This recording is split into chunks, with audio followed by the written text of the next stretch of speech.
Hello, and welcome to the Grounded 2 News. Today we are going to be checking out a little Q&A by the game developers of Grounded 2, going over what they're going to be talking about, what things they're going to be adding to the game, and all that good stuff. So we got a lot to cover, so let's just go ahead and get into it.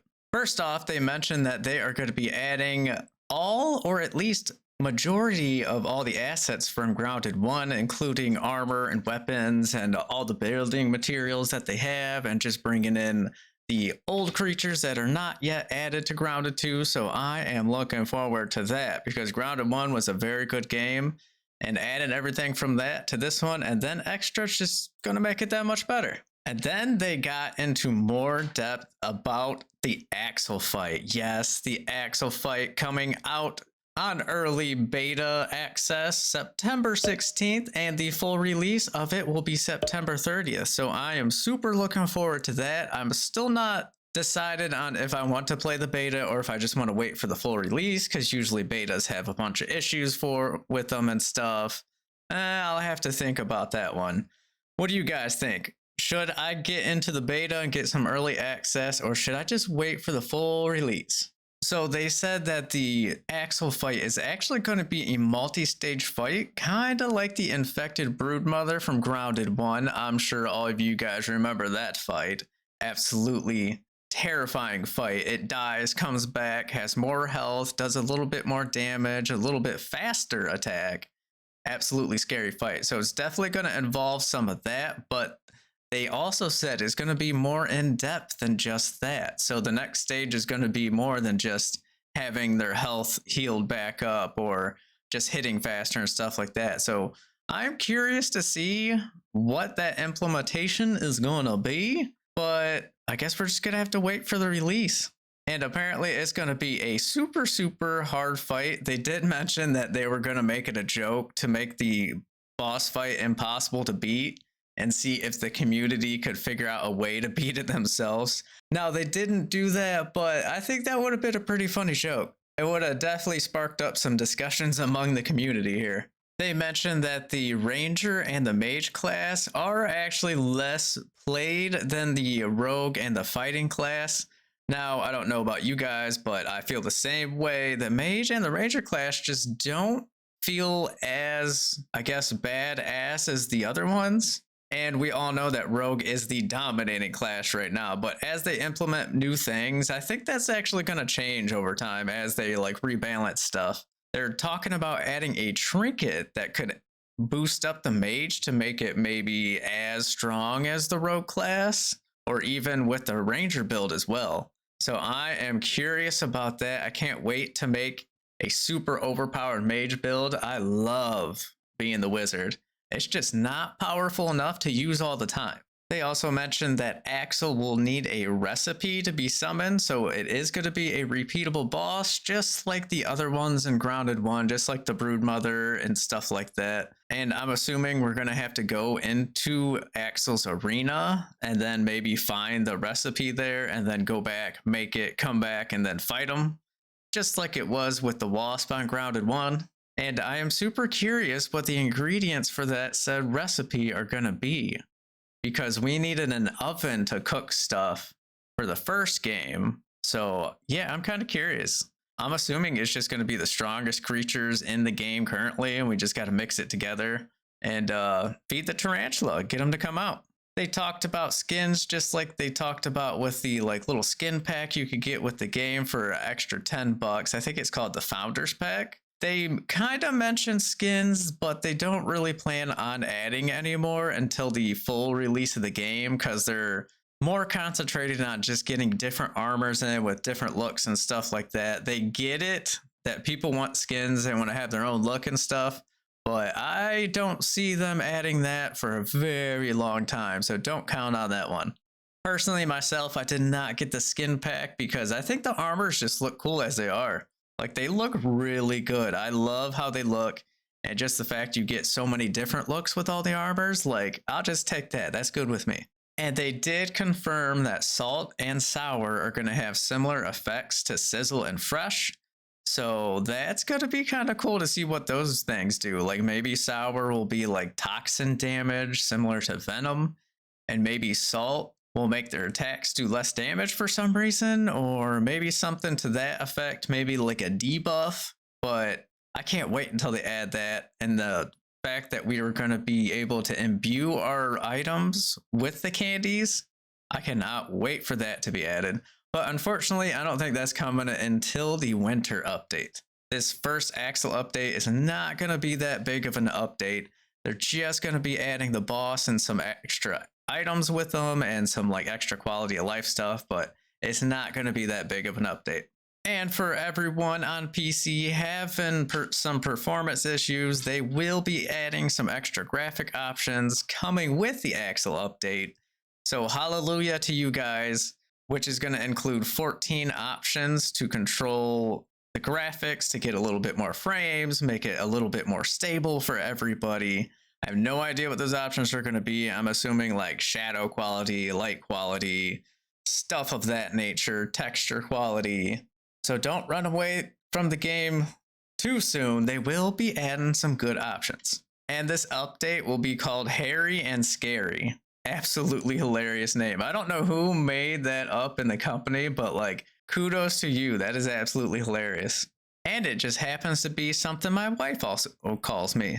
There was talk about adding some additional weapon types. Now they mentioned a axe. I think that would look so cool if they added it with like some medieval armor that you can make out of one of the bugs.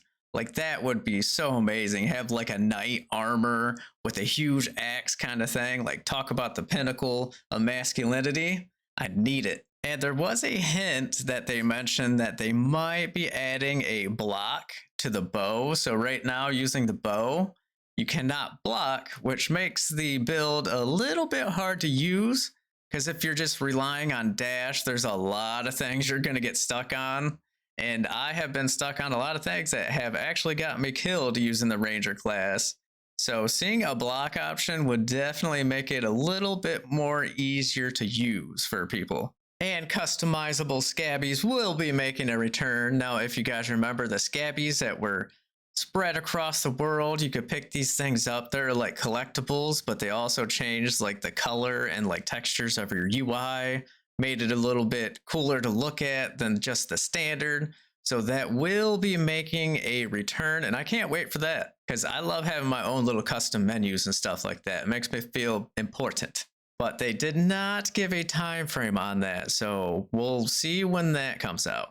And they also mentioned that talks of the map getting bigger means they're going to have to come up with better ways of traveling. So I'm assuming they're going to have faster buggies or maybe even some kind of zip line system. They might even add the zip lines a little bit earlier than they intended, which I think is in summertime was their plan.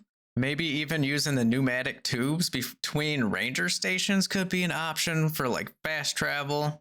But I would like to see flying buggies. Like they have to add flying buggies. There's no way they're going to be able to get around it. They don't mention that they are going to add it, but they always get quiet when they're asked about it. So I definitely feel like they're going to be adding it kind of soon. And my hope is that ladybugs could fly when they add it. And that will be with the winter update. So I'm really hoping that they let the ladybug fly so you could at least fly around the map to get around, because they are going to be adding the garden, the new biome coming with it. So they need a way to travel because it's going to take like 15 minutes to get across the map. It's going to take too long. Now, I like the zip lines from Grounded 1. That was a cool way to zip around and travel because it required you to build giant towers in order to use the zip lines and clear obstacles. So you still had to collect all the materials, which still gave you the survival aspect. So hopefully they add those back in, and with the combination of flying bugs and maybe make the sky dangerous, maybe the crow comes after you or something crazy. And they also talked about mod support. Now, they didn't say it was confirmed or not confirmed, but they said they were probably not even going to think about it until the full release of 1.0, which is a good thing, you could say, because they don't want like mods that will just like destroy the story or game experience as we are trying to play it as it's developed, which is a smart move. I agree with them on that one. But I think mods would be a really good idea later on just to keep the game alive. Because let's admit it, Ark, everyone knows Ark, the game that is taking a downward spiral ever since the devs kind of got money hungry there. But they implemented mods, which made the life of the game just expand so much more. And I think without those mods, that game would probably be dead today. Now, I know weather is a big talking point among the community here, and the devs have finally responded to it. They said they want to add some kind of weather, but they don't know exactly how to do so because in this world, like, you're super tiny. So they have to figure out some way to implement it. Like, you can't have rain because the raindrops are going to be so big that it's just going to flood the entire area, which isn't really going to make it fun. It's just going to make it so you either got to swim or walk really slow to where you're going. And like on top of that, like, is the rain just going to instantly kill you? Do you have to take cover? So every time it rains, you have to just take cover and sit there and wait for it to pass? Like, that doesn't sound too fun. I don't know how they're going to implement the weather, but let me know in the comments below. Do you guys got some ideas on how they can implement some stuff? Like, obviously, they could add some lightning and thunder and like dark clouds and stuff to block the sun. That's something they could do, but like beyond that, I'm not really sure because rain's like the major thing. And they also mentioned they will be adding more Colossi creatures or the giant creatures, kind of like the crow or like the koi fish from Grounded 1. And they're saying that AXL is their first implementation of a giant boss to be fought. So I'm assuming they're going to add another giant boss later on if this one goes well. And I can't wait to see what that's going to be. Is it going to be like a giant lizard? Maybe like a giant frog on the pond? Like Frog Boss? Frog Boss. And honestly, I know everybody wants to take the revenge on the koi fish. I know I do. Homie's killed me at least 24 times by now. I need to take it out on the fish.